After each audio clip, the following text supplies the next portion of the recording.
Bueno, minuto 60 Movistar con una discusión necesaria. ¿Hay o no hay racismo en Colombia?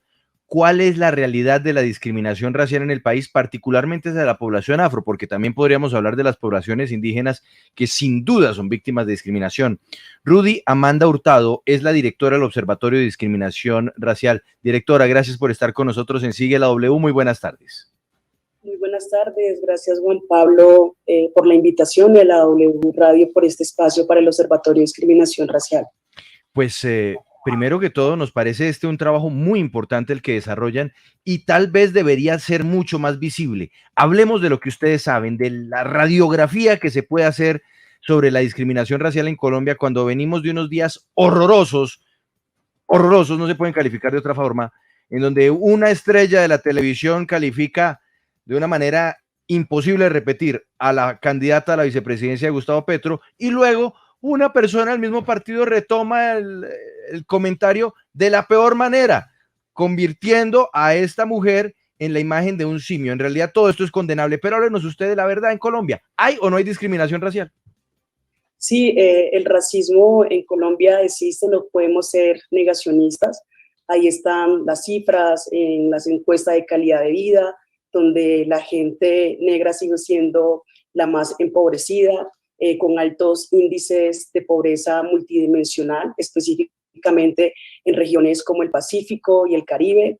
El racismo está en la vida cotidiana de todas las personas racializadas como negra, en las escuelas, en los colegios, en las universidades, en los espacios de trabajo, en el transporte público, inclusive en el fútbol, es decir, quienes habitamos pieles consideradas como negras, en todos los espacios de la vida estamos enfrentados a hechos y actos de discriminación racial y de racismo.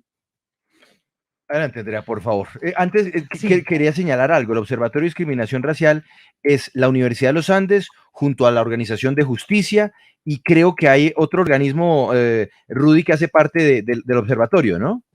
Sí, el Proceso de Comunidades Negras de Colombia, imagínese.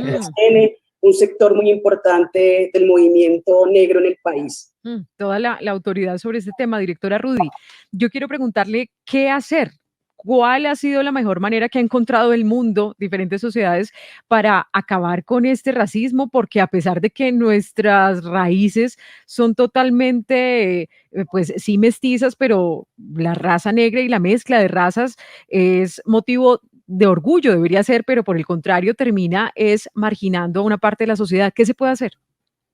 Bueno, lo primero que hay que aclarar es que no somos la raza negra, no hay razas, ya es un debate superado por los discursos biológicos y antropológicos. Hablamos de un mismo genoma humano, de un único patrón genético. De hecho, tiene sus orígenes en el lago Victoria, en África, que es el Australopithecus afarensis, donde todos tenemos ese patrón genético. En la perspectiva un poco de la existencia del racismo en Colombia, tiene una profunda raíz anclada al fenómeno de la colonización del siglo XV y los procesos de esclavización, específicamente de gran parte de lo que se conoce como África subsahariana o el África occidental, donde en el siglo XV todo el proceso de trata, comercio y posterior esclavización trajo una descendencia de África a Colombia, y como estructura social se generó un proceso de clasificación y jerarquización basado en la raza, donde estableció una diferenciación dicotómica que terminó encarnando unos privilegios en las perspectivas que la gente que descendemos de África fuimos considerados esclavos, no humanos, sin derechos, considerados mercancías que se podían comprar y vender. Mientras tanto, la gente blanca de descendencia europea, específicamente lo que hoy conocemos como España, era considerado el ilustrado, era el esclavista, quien comercializaba con nosotros, tenía derechos, era ser humano, y esas diferencias han estado incrustadas en la formación de la República y en la formación de los estados nacionales, y a pesar de que tenemos un estado multicultural, subsiste en el conjunto de la sociedad estas prácticas históricas de estas herencias coloniales y racistas sobre la descendencia de África en un país como Colombia. Y efectivamente la matriz africana hace parte de la vida colombiana, en la vida cultural, en la vida espiritual, en la vida intelectual y en la vida política. Pero efectivamente se ha establecido esta correlación de fuerzas que llamamos racismo y es lo que ha imposibilitado efectivamente que se reconozca este hecho en el conjunto de la sociedad colombiana y en sus estructuras sociales. Quiero saludar, permítame, Rudy, a Sofía Garzón Valencia. Ella es coordinadora del Observatorio de Violencia Basada en Género contra las Personas Afrodescendientes, Vigía Afro. Sofía, bienvenida a Sigue la W. Buenas tardes. Buenas tardes. Bueno, después de lo que hemos visto en estos últimos días, y yo no quería hacer alusión a esto, pero toca, Andrea, me toca. Pues sí, también hay que mirarlo de frente. Sí, después de que viéramos a una estrella de la televisión y de la música como lo es Marvel, diciendo o señalando a Francia Márquez como King Kong, esto entra dentro de lo que está tipificado hoy día en Colombia en la ley antidiscriminación como algo que puede ser penalizado y que puede ser sancionado penalmente. Por supuesto, es continuando con lo que estaba compartiendo la hermana Amanda, es el acumulado de violencia simbólica que hay particularmente hacia los cuerpos de las mujeres negras, aunque impacta a todo el pueblo negro, ¿no? La experiencia de los niños y las niñas negras desde que están en el colegio es ser llamados de esa manera, ¿cierto? O lanzarles bananos o tantas otras agresiones por la que no pasan otras personas que no tienen este fenotipo, ¿sí? Entonces, independientemente de cuántos esfuerzos se hayan hecho, lo cierto es que la ley de discriminación aún no ha arrojado como resultados porque alguien cometa un tipo de faltas de ese calibre, ¿no? La única que escuché alguna vez que tuvo algún tipo de sanción fue EPA Colombia, ¿cierto? Y pues estoy de acuerdo con muchos comentarios que dicen que necesitan como aprender un poco más de historia y presentar como una rectificación en sus redes sociales después de que hayan generado un proceso de concienciación. Pero venga, Sofía, yo en esto pues, si quiero también que pensemos en términos legales meramente. Ustedes desde el observatorio podrían denunciar a Marvel ante la justicia colombiana para que sea ya un juez el que determine si hubo discriminación, si hubo en este caso discriminación racial y a ella le tocaría eventualmente pagar una pena de prisión. ¿Eso se puede hacer o tendría que ser la directamente afectada, a saber, Francia Márquez? Eso ya lo está haciendo el Observatorio de Discriminación Racial y está tomando acciones no solamente, ya está tomando acciones no solamente en ese sentido, sino en absolutamente todos los comentarios racistas que han aparecido en redes. Lo que pasa es que ya no estamos en el momento de quejarnos, estamos en el momento de hacer que las cosas pasen. Sí, no, y yo quiero insistir en algo. Aquí la opinión es válida, pero es que una opinión no puede ser violar la ley. Hay una diferencia entre esto, ¿verdad? Y por favor, aclárenoslo, Sofía, porque es que muchas personas se escudan en que, ay, no, es su opinión. No, eso no es una opinión, eso es una ofensa y es transgredir las normas básicas de convivencia e irrespetar al otro. Hay algo que se llama crimen de odio, ¿sí? Y los crímenes de odio, nosotras y nosotros, los que estamos escuchando y ustedes saben cuáles han sido las consecuencias de los crímenes de odio. Los crímenes de odio inician con discursos y narrativas de odio que señalan al otro, que lo desprecian, que lo denigran, que le niegan su humanidad, ¿cierto? Si mañana o pasado mañana a Francia le ocurre algo, como ya ha ocurrido, ustedes deben tener presente que hace menos de 2 semanas apareció los restos de una mujer en Buenaventura, destrozados en un basurero. Eso nos permite dimensionar que lo que está ocurriendo acá no es una opinión cuando esa opinión puede llevar a justificar que cuerpos de mujeres negras aparezcan picados y en descomposición en un basurero sin que nadie se pregunte por qué pasa eso, ¿cierto? Entonces, ese es el tema. Sí. El tema es que el racismo no es una opinión, no es libre expresión cuando está cargado de odio. A mí lo que me llama muchísimo la atención es que están asociando palabras como resentimiento y como odio hacia aquellos cuerpos y aquellas personas y hacia aquellas posturas que estamos hablando todo el tiempo de humanizarnos y dignificarnos. Eso me llama mucho la atención, ¿no? Claro, sí. Así que sí, esa es mi forma de responder la pregunta.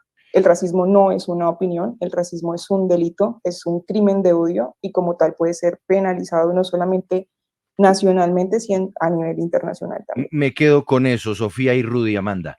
El racismo es un delito. Muchas gracias por estar con nosotros en Sigue la W. Hacemos una pausa, seguimos en digital porque ya llegaron Martín de Francisco y Hernán Peláez con uno de los temas del día. La selección Colombia llegará al repechaje. Sigue la W. Estamos de vuelta, aquí sigue la W. Óigame, Andrea, qué tema tan difícil, pero necesario. Yo creo que incluso deberíamos encontrar la forma de abrir un espacio más grande en Sigue la W para seguir hablando de racismo en Colombia. Sí. Porque aunque algunos lo niegan, primero que todo, y bien lo dijo nuestra invitada hace un instante, racismo es un delito, Sí. pero además es un problema que se vive en muchas regiones y del que No se dice nada, todo el mundo en poco se silencio. dice, sí, calladitos, calladitos. Y yo creo que incluso estábamos haciendo el ejercicio. El racismo en el día a día, por ejemplo, ustedes, las personas que se están conectando hasta ahora, pongámonos en los zapatos de algún amigo, alguien que les haya contado ustedes mismos una situación particular en la familia de discriminación, en el bus, en la universidad, en el colegio, eso que tal vez nadie se atreve a confesar, pero es que incluso recordando lo que dice Diana Uribe, que a mí me gusta mucho escucharla, ella dice, los chistes, con los supuestos chistes empieza un tema de odio impresionante. El tema, por ejemplo, con los judíos, contra los judíos. Empezaban los carteles, los afiches, los supuestos chistes en reuniones sociales y miren lo que terminó. Entonces, esto es un tema que nos debemos tomar muy en serio y las invitadas de lujo, muy, muy buenas. Pues, Andrea, no vayamos muy lejos. El trino con el cual el senador Gustavo Bolívar quería supuestamente responderle a Marvel, No. terminó siendo una mayor ofensa, No. mayor ofensa. Y luego la excusa, no sé si usted la tenga ahí a la mano, que en realidad a mí ya me pareció impresionante porque además fue Gustavo Bolívar más o menos diciéndole al mundo de internet y a quienes lo siguen y a quienes lo criticaban, pues que no éramos capaces de entender la profundidad del contenido semiótico y semántico y no sé qué, de lo que él había querido hacer, ilustrando con una imagen de King Kong, de un mico, a la candidata a fórmula vicepresidencial de Gustavo Petro. En realidad, vergonzoso que además se justifique en un acto discriminatorio y de racismo, Andrea. Sí, ¿Lo tiene ahí? Gustavo Bolívar, sí, él dijo lo siguiente, bueno, pues él puso al trino un poco burlándose de lo que había escrito Marvel, que es totalmente reprochable,